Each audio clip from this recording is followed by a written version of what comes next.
They left an alien widow and her child to rot in a cage, reaches its dramatic peak when Glenn seizes a critical 15-minute window during a solar flare that disables surveillance systems. Heart pounding. He uses a cloned security key to finally open the rusted cage door.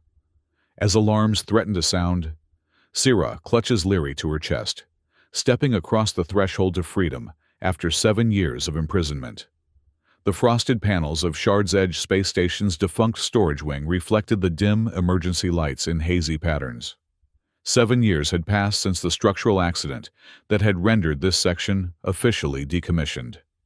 The environmental systems puttered in stasis mode, barely maintaining a temperature just above freezing, while the lighting flickered from damaged panels that nobody had bothered to repair. The station's administration had written off this wing long ago, just another casualty of budget cuts and resource allocation priorities.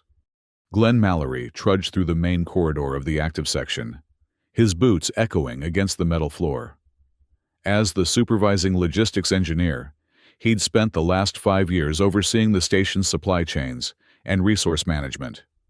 His tablet displayed the morning's routine maintenance logs, numbers and codes that had become as familiar to him as his own reflection. Glenn hadn't always been this detached. When he'd first arrived at Shard's Edge, he'd filed reports about the mistreatment of alien detainees, about the missing shipments of medical supplies, about the bureaucratic errors that seemed to conveniently erase certain individuals from the system. But after years of his concerns being dismissed as inefficient allocation of administrative resources, Glenn had learned to keep his head down and follow protocol. It was easier that way. Safer. The station orbited a resource-rich asteroid belt, originally built for mining operations, but now serving primarily as a detention center for alien prisoners of war and illegal migrants caught in Earth's increasingly restrictive immigration policies.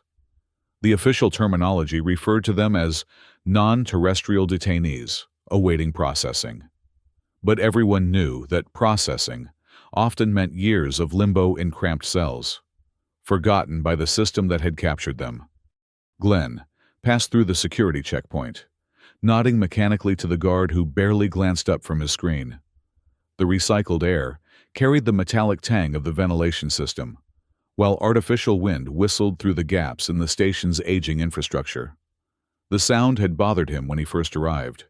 Now, like everything else, it had faded into the background noise of his existence. He settled at his workstation, scrolling through the supply distribution logs from the past month. Resource allocation, inventory management, resupply schedules, the routine tasks that filled his days. A flash of red caught his attention, an anomaly in the data. Glenn frowned, expanding the notification. 2 weeks ago, the system had logged a food distribution to the decommissioned wing, a subsection that had been officially uninhabited since the accident. The ration code was an outdated format, no longer used in the current inventory system. He checked the consumption logs. No signs of the rations being consumed or disposed of. Just a phantom entry in the system, a ghost in the machine. Something tugged at the edges of his consciousness. A remnant of the person he'd been before Shard's Edge had hollowed him out.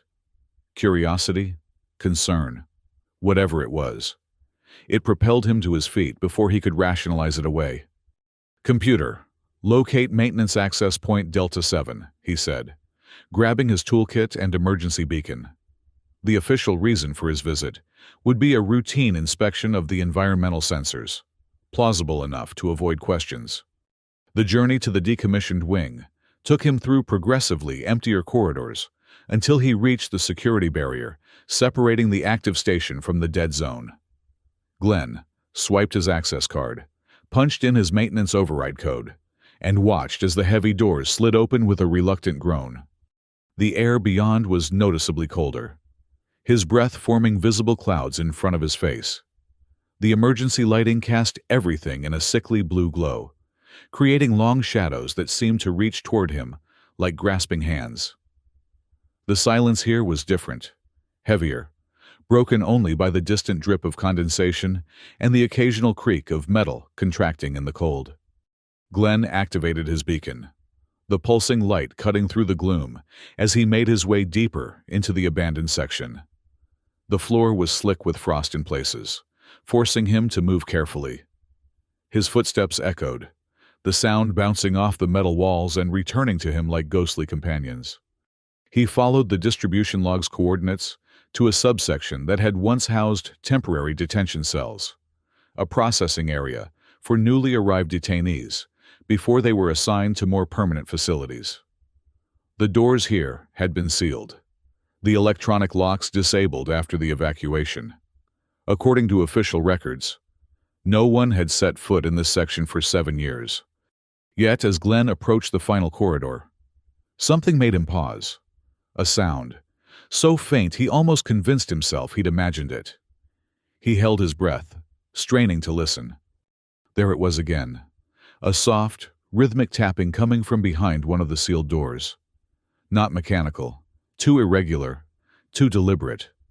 Someone was there, communicating in the universal language of desperation. Glenn felt his heart rate accelerate. Protocol dictated that he report this immediately, return to the main section, and wait for a security team to investigate. That was the procedure, the safe option. Instead, he found himself moving closer to the door, pressing his ear against the cold metal. The tapping stopped. Then, after a moment of silence, a different sound emerged. A high, keening cry that raised the hair on the back of his neck. Not quite human, but unmistakably alive. Unmistakably young. A child's cry. Glenn's fingers fumbled with his toolkit, extracting the portable override device he used for maintenance locks. It wasn't designed for security barriers, but the systems in this section were outdated, possibly degraded enough to be vulnerable. "This is Glenn Mallory, Logistics Division," he called out, his voice sounding strange in the empty corridor. "Is someone there? I'm going to try to open this door." The crying stopped abruptly, replaced by silence so complete he could hear the blood rushing in his ears. The override device blinked green after 3 tense minutes of work, and the door slid open with a screech of protesting metal. Glenn raised his beacon, illuminating the space beyond. What had once been a standard detention cell had been crudely converted into a makeshift cage. Metal barriers had been welded across the room, creating a prison within a prison. The floor inside was lined with thermal insulation sheets and tarpaulins, improvised bedding that did little against the penetrating cold. And inside the cage, huddled together on this meager nest, were 2 figures. The adult was clearly not human, tall and gaunt with iridescent skin that seemed to absorb and reflect the beacon's light in hypnotic patterns. 4 arms were wrapped protectively around a smaller figure. A child, perhaps 6 years old by human standards, with the same shimmering skin but softer features, larger eyes that blinked rapidly in the sudden light. The adult's eyes were sunken, body showing clear signs of malnutrition. But it was the child who moved first, raising a thin arm to tap against the metal bar of their cage. A deliberate pattern that followed the rhythm of Glenn's beacon. Tap, tap, tap. Pause. Tap, tap, tap. Then, slowly, the child raised its hand in what was unmistakably a wave. Glenn felt something crack inside him, a fissure in the carefully constructed wall of detachment he'd built over the years. These weren't statistics or inventory numbers. They were people, abandoned, forgotten, left to slowly starve in a frozen cage because some bureaucrat had decided their lives weren't worth the paperwork. "I see you," Glenn whispered, the words emerging unbidden. "I see you." The adult's head tilted, those alien eyes studying him with a mixture of fear and desperate hope. One of the 4 hands reached out, not toward Glenn, but toward the child, pulling it back into a protective embrace. Glenn's mind raced. The ration delivery 2 weeks ago. Someone had known they were here, had been feeding them, but had stopped. Why? Transfer? Dismissal? Or had they simply decided it wasn't worth the risk anymore? "I'm going to help you," he said, knowing they might not understand his words, but hoping his tone would convey his intentions. "I'll be back. Soon." He couldn't open the cage. Not yet. Not without a plan. But he could return to his quarters, gather supplies, figure out a way to help them without triggering the security systems. The child tapped the rhythm of his beacon again, then pressed its small face against the bars, watching him intently as he backed toward the door. "I'll come back," Glenn promised, his voice breaking. "I promise." As he retraced his steps through the abandoned wing, Glenn's mind cataloged what he would need: food, medicine, warm clothing, a way to disable the surveillance in this section without raising alarms. And beyond the immediate needs, a plan. Because helping them survive in this cage wasn't enough. Not anymore. The weight of what he was contemplating settled over him like a physical burden. If he were caught, it would mean the end of his career at minimum, criminal charges at worst. But the alternative, walking away, returning to his comfortable routine while knowing what was happening in that frozen cell, was suddenly, viscerally impossible. 7 years of careful compliance, of looking the other way, had led to this moment of inescapable choice. Glenn Mallory, who had spent so long being part of the machine, found himself preparing to break it instead. Over the next 3 days, Glenn made careful preparations. He requisitioned emergency rations, citing a standard safety protocol update for maintenance teams. He misplaced several thermal blankets from the medical bay. He studied the surveillance systems, identifying blind spots and scheduling patterns that would allow him brief windows of unmonitored access to the decommissioned wing. Each visit had to be meticulously planned. His absence from his regular duties explained with plausible excuses. Each item he brought had to be accounted for or disguised as something else. On his 3rd visit, he brought a portable translator unit, hoping to establish communication. The adult, who he learned was named Sira, spoke haltingly at first, as if the muscles for speech had atrophied from disuse. The child, Leary, remained silent but increasingly expressive, her large eyes tracking his movements with growing trust rather than fear.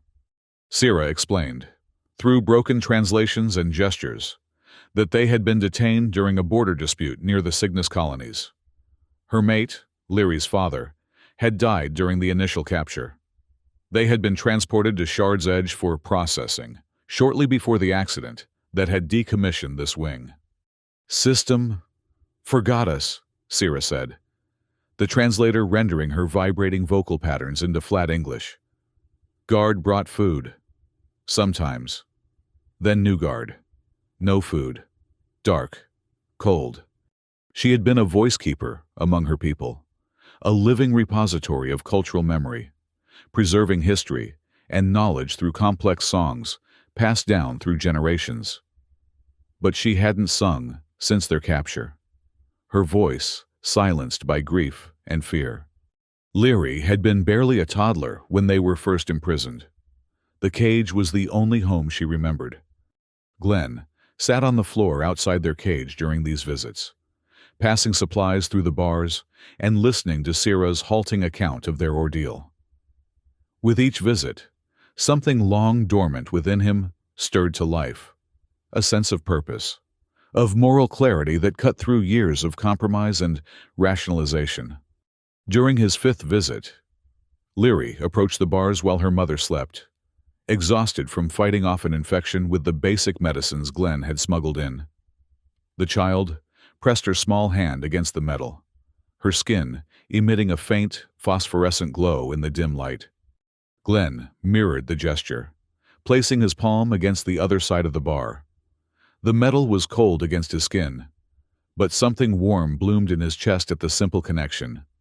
Leary's mouth opened, and for the first time, Glenn heard her voice, not in words, but in a soft, melodic humming that seemed to resonate with the metal of the cage itself.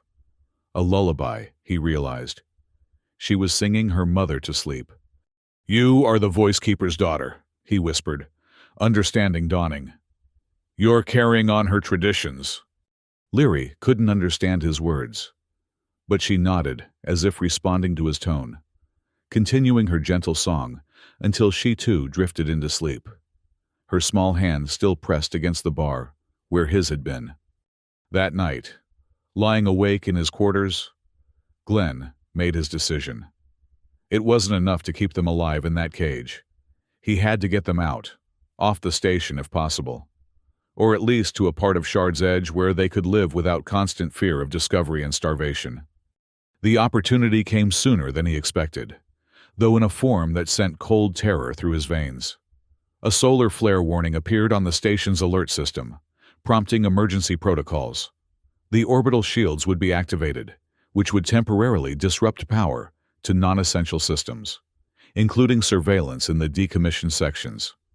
A 15-minute window where cameras would be blind and security personnel would be focused on protecting critical infrastructure. Glenn moved quickly, grabbing his emergency kit and a security override key he'd carefully cloned from a supervisor's access card. The corridors were buzzing with activity as crew members hurried to their designated stations, too preoccupied with their assigned tasks to question his presence. He reached the decommissioned wing just as the lights flickered, the station's power grid reconfiguring to prioritize the shield generators. In the sudden darkness, his beacon cut a sharp path through the gloom, leading him to the now familiar cell. Sierra was already standing at the bars, Leary clutched tightly against her chest. Something in Glenn's posture, in the urgency of his movements, had communicated his intentions before he spoke. "We're leaving," he said, attaching the override device to the cage's locking mechanism. "Right now.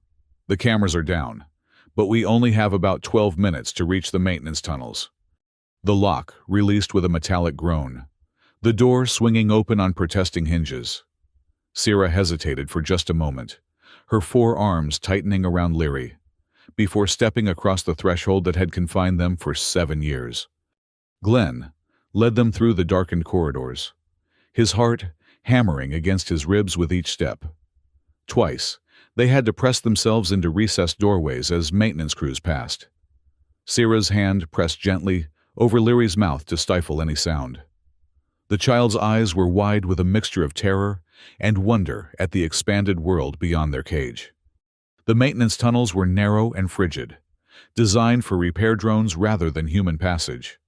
They crawled through in single file, Glenn constantly checking the small terminal on his wrist that showed their position relative to the active security systems.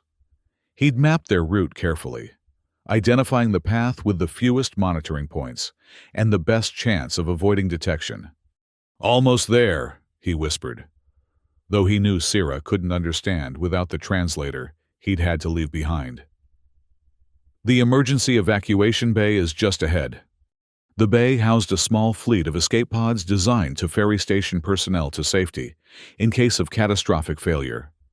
Each pod was equipped with basic life support, navigation systems, and enough supplies for a 3-day journey to the nearest outpost. Glenn had already programmed one pod's navigation system, setting its course for New Athera, a struggling colony on the far side of the station's orbit. It was a harsh place, terraforming only partially successful, resources limited. But it was known for its lax documentation requirements and the diverse population of species seeking refuge from conflicts across the sector. The pod's hatch opened with a soft hiss as Glenn entered his override code. He ushered Sierra and Leary inside, quickly showing them how to secure themselves in the acceleration harnesses. "This will take you to New Athera," he explained, knowing they couldn't understand the details but hoping his calm tone would reassure them. "There's a contact there, Nin. She runs a flower stall in the Eastern Market. Find her. Tell her Glenn sent you. She'll help." Sierra's iridescent skin pulsed with emotion, her eyes glistening with what Glenn realized were tears, different in composition from human tears, but unmistakable in meaning.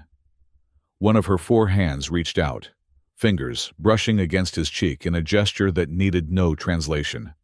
Leary copied her mother, reaching out her smaller hand to tap against Glenn's chest in the rhythm of his beacon. Tap, tap, tap. Pause. Tap, tap, tap. Their own private language of recognition. Go, Glenn said, stepping back as the hatch began to close. Live.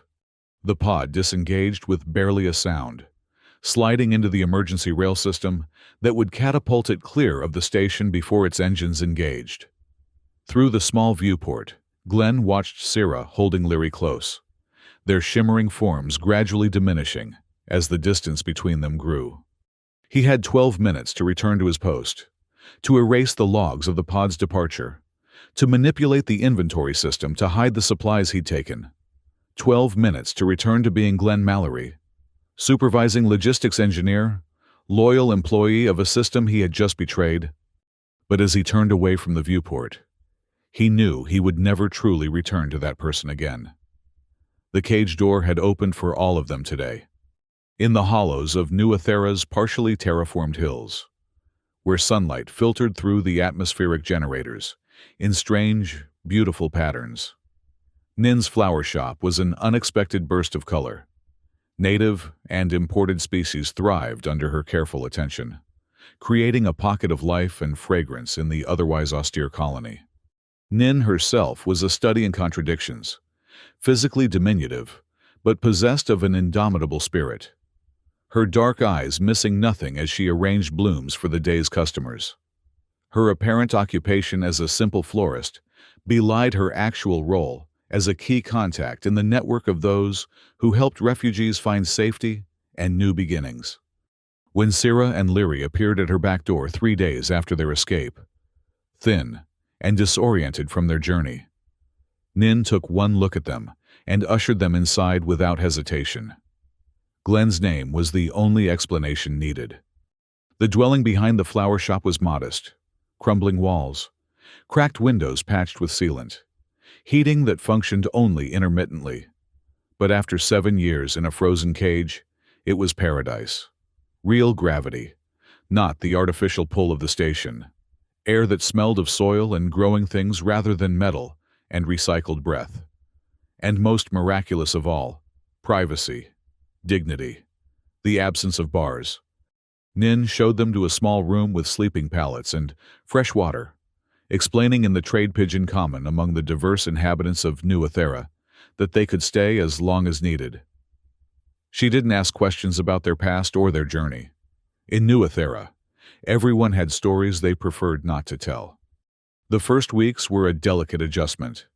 Syrah struggled with open spaces after so long in confinement, often retreating to corners or closets when the vastness of their new home became overwhelming. Leary, by contrast, explored their limited space with boundless curiosity, touching everything, absorbing sensations and experiences with the intensity of one who had been deprived of stimulation for most of her young life.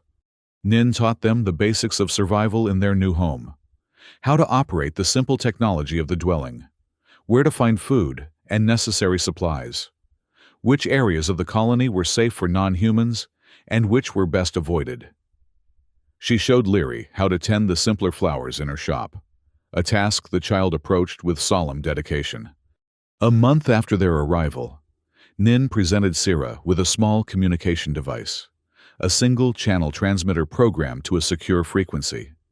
From Glenn, she explained. For emergencies, or... She hesitated, searching for the right words. For connection. That night, after Leary had fallen asleep, Syrah held the device in her 4 hands, turning it over and over as she gathered her courage. Finally, she activated it, speaking the first words that came to her heart. "We are alive." The response came almost immediately, as if Glenn had been waiting by his receiver. "You matter," his voice replied, distorted by encryption but unmistakably his. "You always did."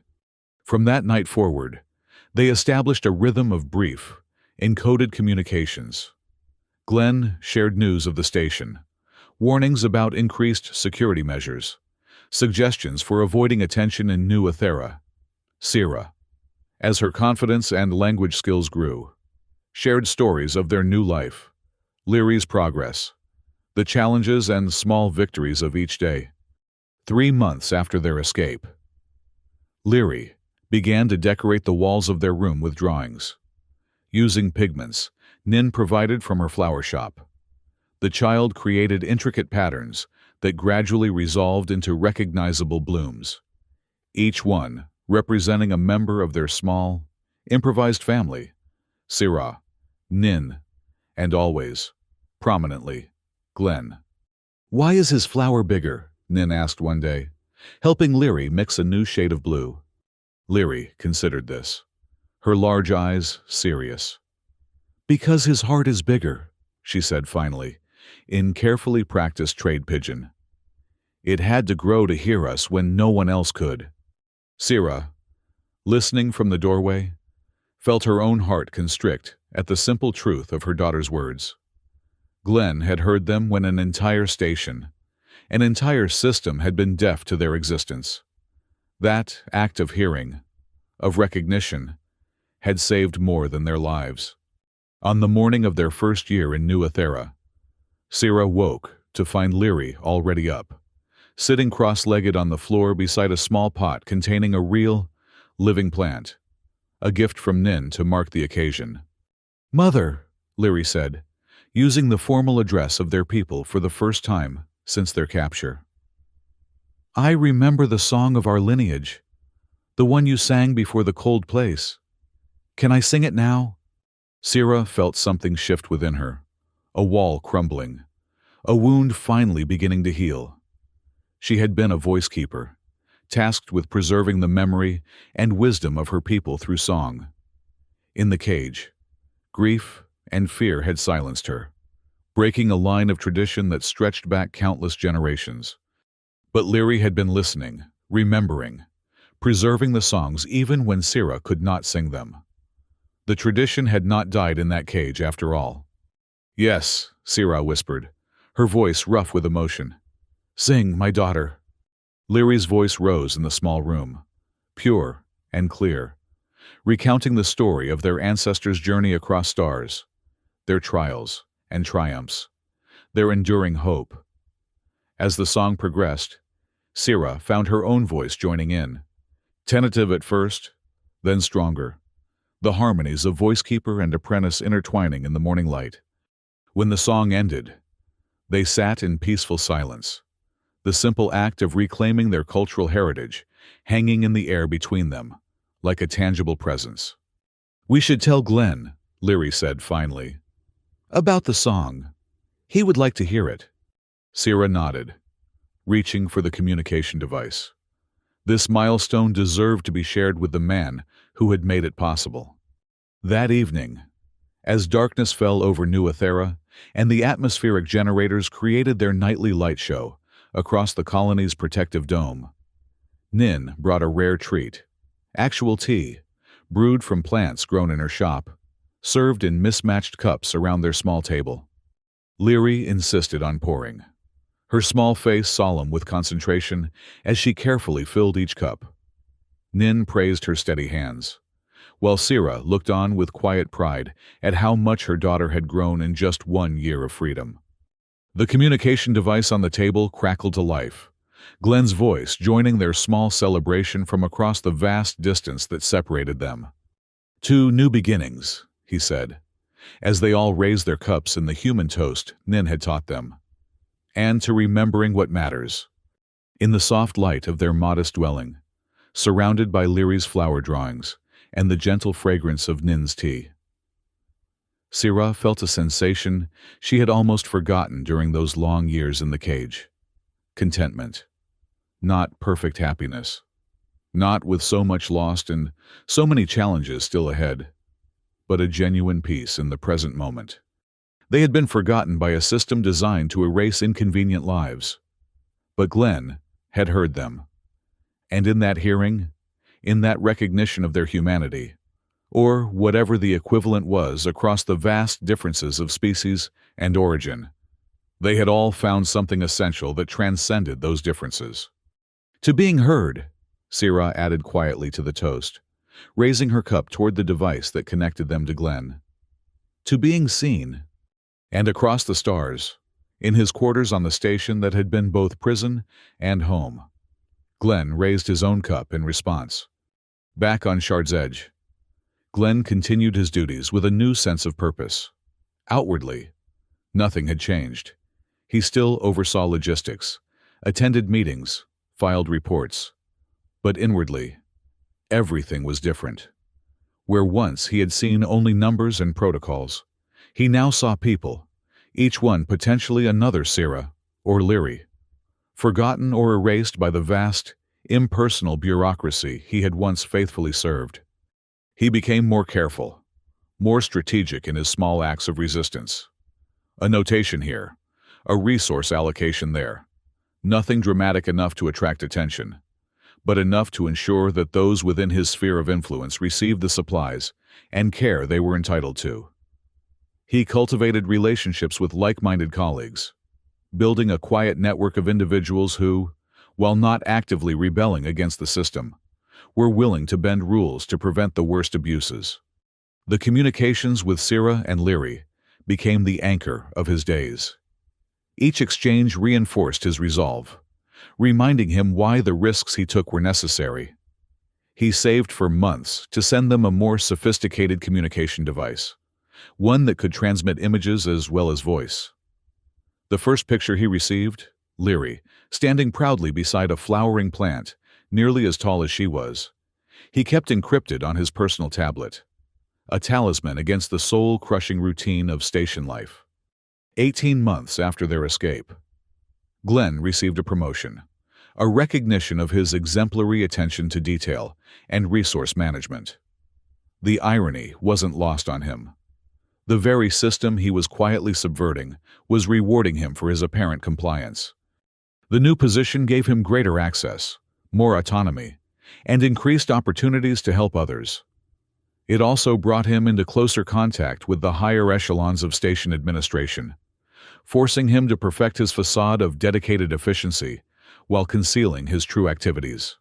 One evening, as he was reviewing security protocols for a scheduled inspection, Glenn discovered something that sent a chill through him.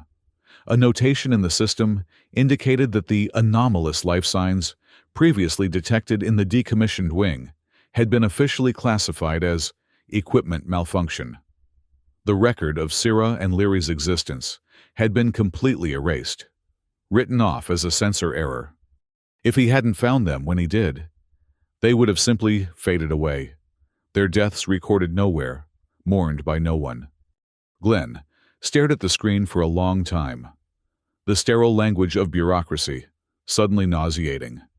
Then, with deliberate keystrokes, he entered a correction to the record, not revealing the truth, which would be dangerous for all of them, but ensuring that some trace of Sira and Leary remained in the system.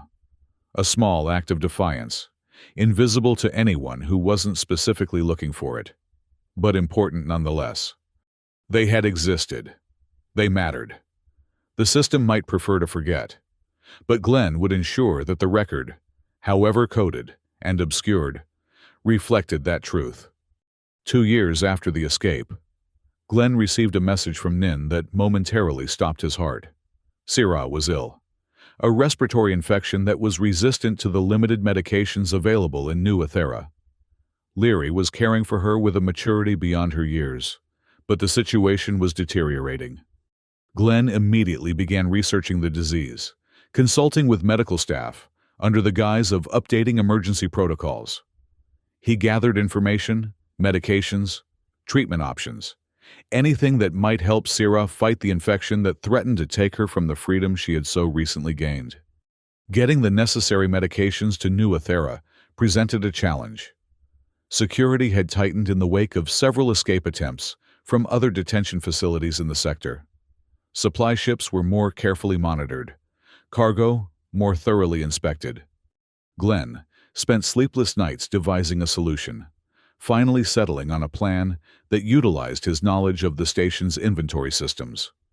He reclassified a package of advanced medications as routine sanitation supplies, attached it to a legitimate shipment bound for New Ethera's agricultural sector. and programmed the delivery drones to mistakenly drop the package near Nin's shop. For 3 agonizing days after the shipment departed, Glenn waited for news, unable to focus on his duties, jumping at every communication alert. When Nin's message finally came, "She's responding to treatment, crisis averted," the relief was so intense, he had to lock himself in a maintenance closet until he could regain his composure. That night, he spoke directly with Sira for the first time in weeks. Her voice was weak but determined, the translator rendering her gratitude in simple but powerful terms.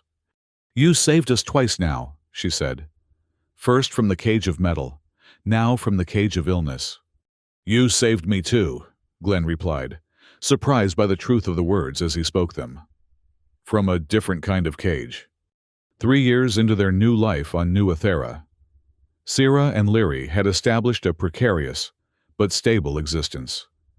Sira worked with Nin in the flower shop, her 4 arms and natural affinity for growing things, making her an invaluable assistant. Leary attended an informal school for non-human children, her quick mind and artistic talents earning her the respect of teachers and peers alike. They still lived simply, still needed to be careful about drawing attention to themselves, but they had built a life, formed connections, created a home where before they had only a cage. On a rare day off, Sira took Leary to the edge of the settlement, where the terraforming ended and the natural landscape of the planet began. They sat together on a ridge overlooking the stark beauty of untamed terrain, watching as automated terraforming machines in the distance continued the slow process of making the planet habitable for a variety of species. "Before this," Leary asked, gesturing toward the machines, "what was here?" "Just the planet," Sira explained. "As it had been for billions of years. These machines change it, make it possible for us to live here." Leary considered this, her young face serious beneath its iridescent sheen. "Like Glenn, changed things for us? Made it possible for us to live?" Sira felt a surge of pride at her daughter's insight. "Yes, exactly like that. Sometimes a single action can transform an entire world." Leary nodded, satisfied with the comparison.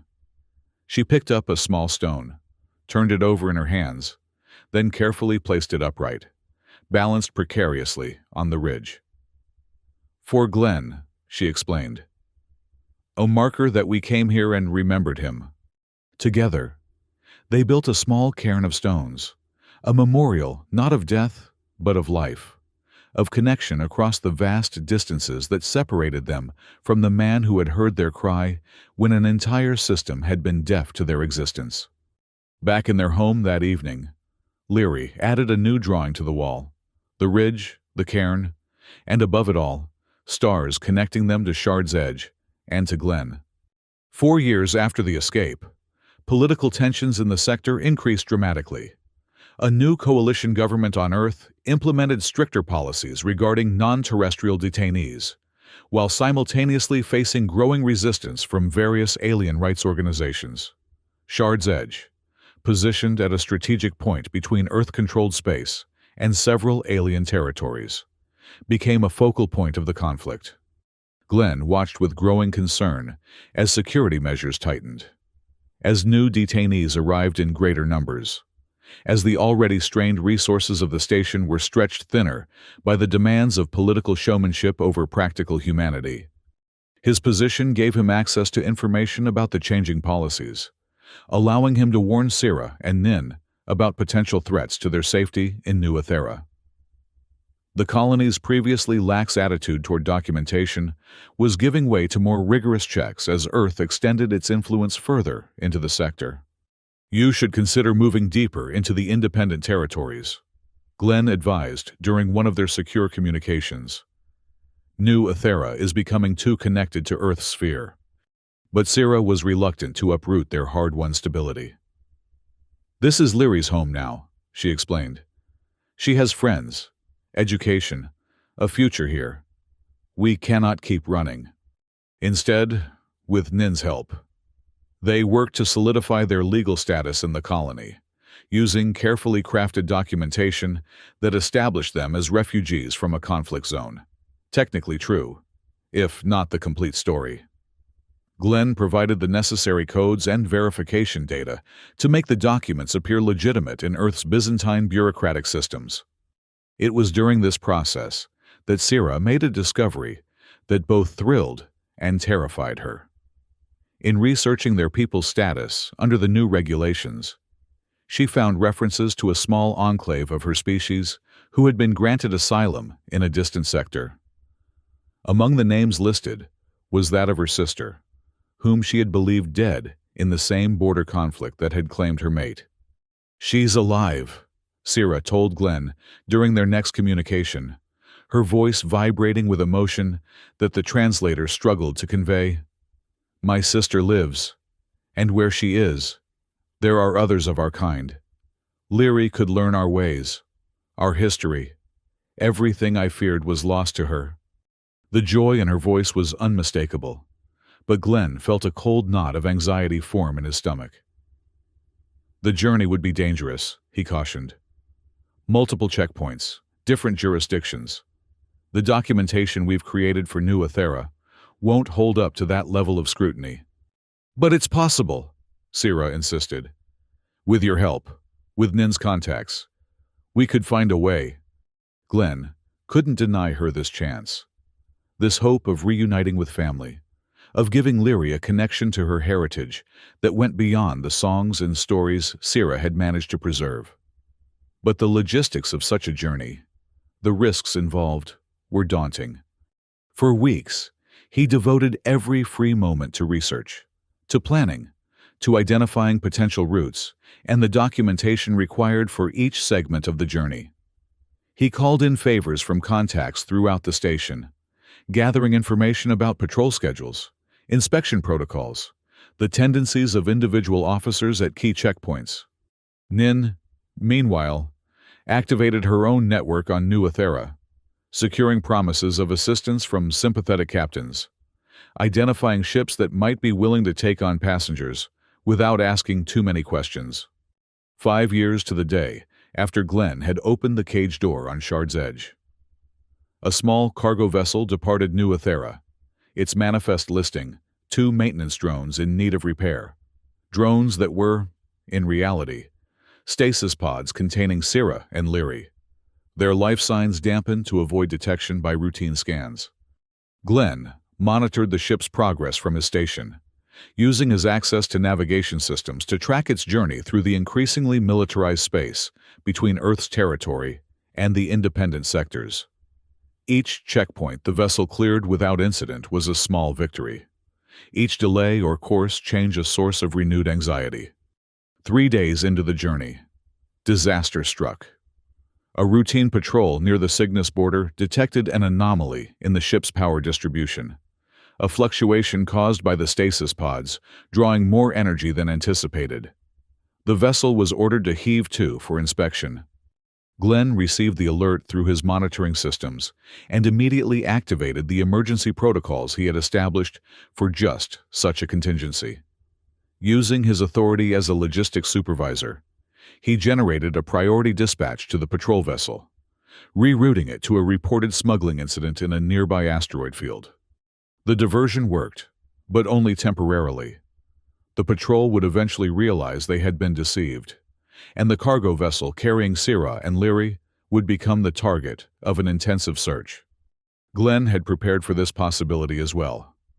He sent a coded message to the cargo captain, instructing them to alter course to a small, automated refueling station operated by a corporation known for its disinterest in political conflicts.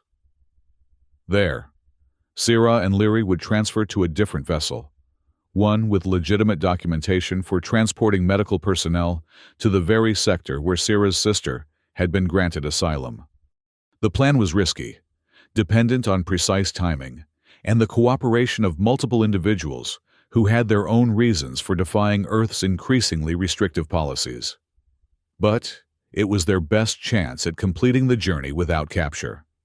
For 48 hours, Glenn remained at his post, sleep-deprived and running on stimulants, monitoring the situation and making real-time adjustments as new information came in. When confirmation finally arrived that Sierra and Leary had successfully transferred to the medical transport and cleared the final checkpoint into independent space, he allowed himself to collapse into his bunk, emotionally and physically exhausted. They had made it, against all odds, against the machinery of an entire system designed to prevent exactly this kind of journey. They had reached safety. In a few days, Sierra would reunite with her sister, and Leary would meet others of her kind for the first time in her young life. As Glenn drifted into much-needed sleep, he imagined the moment of that reunion, the joy, the disbelief, the flood of stories and explanations. He imagined Leary, whose entire world had once been a frozen cage, now standing beneath an alien sky, surrounded by those who shared her heritage and could help her understand her place in a vast, complex universe. It was worth everything, the risks, the compromises, the constant fear of discovery. Worth it 1,000 times over. 6 years after opening that cage door, Glenn Mallory submitted his resignation from Shard's Edge Station. The official reason cited was a desire to pursue research opportunities in the independent sectors. Plausible enough, given his expertise in resource management systems, which were in high demand throughout the increasingly fragmented human and alien territories. The actual reason was a message he had received from Sierra 3 weeks earlier. "We have established a place here. There is room for one more." Leaving the station presented its own challenges. As a long-serving officer with access to sensitive systems, Glenn's departure would trigger automatic security protocols, including comprehensive data reviews of his activities over the previous years. He had been careful, but no one could erase every trace of their actions in systems as complex and interconnected as those on Shard's Edge. For his final act before departure, Glenn implemented a series of carefully crafted data corruption routines. Nothing catastrophic, nothing that would raise immediate alarms, but enough to obscure certain patterns, to introduce just enough noise into the system to hide the signals of his clandestine activities. He packed lightly. 6 years on a space station taught one the value of minimalism. A few personal items, practical clothing, a data chip containing encrypted memories of his communications with Sierra and Leary. Everything else he left behind, including the persona of Glenn Mallory, dedicated officer of an increasingly oppressive regime. The journey to the independent sector took nearly a month, following a circuitous route designed to obscure his ultimate destination. He traveled under a new identity, crafted with the help of contacts he had cultivated during his years of quiet resistance. By the time he reached the small, terraformed moon, where Sierra had indicated her new community was located, few traces of his former life remained. The settlement was nestled in a valley, surrounded by unusual rock formations that glowed faintly in the light of the system's distant sun. Architectural styles from a dozen different species blended together in a harmony that stood in stark contrast to the rigid uniformity of Earth stations and colonies. Gardens and growing spaces were integrated throughout the community, rather than segregated to designated agricultural zones. Glenn followed the directions Sierra had provided to a dwelling near the edge of the settlement, where the valley opened onto a vista of untamed wilderness. The structure was simple but beautiful, incorporating natural materials with technologies adapted to the specific needs of its inhabitants. Before he could announce his presence, the door opened, and Leary stood before him, taller than he remembered. Her iridescent skin now patterned with the distinctive markings of adolescence among her people. Her large eyes widened in recognition, and for a moment they simply stared at each other, bridging the years and distances that had separated them. Then, Leary stepped forward and, in a gesture that spanned cultures and species, wrapped her arms around him in a human-style embrace she must have learned since their last meeting. "You heard us," she said in perfect, unaccented English. "Now we hear you." From inside the dwelling came Sierra's voice, followed by another that Glenn didn't recognize. Her sister, he presumed, finally reunited after so many years of separation and loss. Leary took his hand, her 4 fingers interlacing with his 5, in a gesture that acknowledged their differences while celebrating their connection, and led him toward the sounds of welcome and homecoming. As they crossed the threshold together, Glenn felt the last remnants of the cage that had imprisoned them all, Sierra and Leary physically, himself spiritually, fall away. In its place stood something new, a family forged not through biology or tradition, but through recognition, through hearing each other when the rest of the universe was deaf to their existence.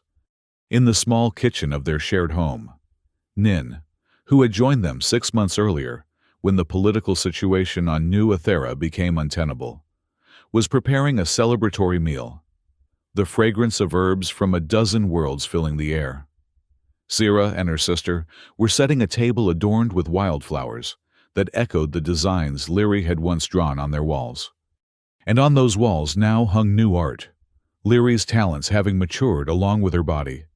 Her childish flower drawings evolved into complex, beautiful representations of their shared journey, the cage, the escape, the cairn of stones, and now, this moment of completion, anticipated in her art before it had manifested in reality. Outside, the light of an unfamiliar sun filtered through a sky-tinted emerald by the moon's unique atmosphere. Somewhere, in the distance, the automated systems of this partially terraformed world continued their work, gradually expanding the bubble of habitability that made this refuge possible. Glenn accepted a cup of steaming tea from Nin, feeling the weight of years of vigilance and secrecy lifting from his shoulders. Here, in this place beyond the reach of the bureaucracy that had nearly erased Sierra and Leary from existence, they could finally speak openly, share their stories without fear, build lives defined by possibility rather than survival. "To hearing each other," he said, raising his cup in the toast that had become their tradition across the years and distances that had separated them. "To recognition," Sierra added, her voice now strong and confident, the voice of a voice-keeper reclaiming her heritage. "To family," Leary completed, gesturing to encompass all of them, human, alien, united by choice and circumstance into something new and precious. As night fell on their small corner of the vast universe, they sat together sharing meals and memories, plans and possibilities. The bureaucratic machine that had imprisoned them, that had deemed some lives worthy of documentation and others not, continued its relentless operations elsewhere.